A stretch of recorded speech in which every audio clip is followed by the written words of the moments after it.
Arestado ang isang lalaking blackmail ng isang babae gamit ang maseselang video at litrato nito.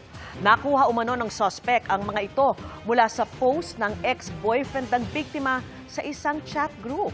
Nakatutok si June Veneracion.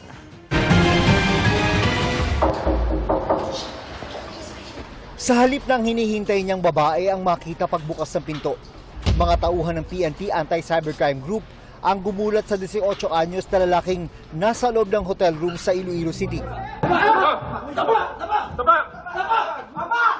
Arestado ang suspect na ayon sa PNP-ACG ay inireklamo sa kanila ng isang babae. Bina-blackmail umano ng suspect ang biktima gamit ang maseselang video at litrato. Nagugat ito ng i-post ng kanyang ex-boyfriend sa group chat ng isang messaging app ang kanyang mga pribadong video at litrato. Napag-interesan daw ang mga ito ng suspect at hinanap sa social media ang account ng babae. Ayon po sa kanya ay nakakatanggap po siya ng messages coming from the suspect na nagsasabing meron po siyang private photos and videos nito. And delete niya lang po ito once nakipagkita at nakipagtalik yung victim po sa kanya.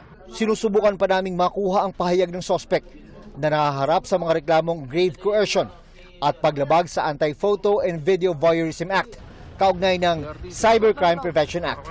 Para sa GMA Integrated News, June Veneracion, nakatutok, 24 oras.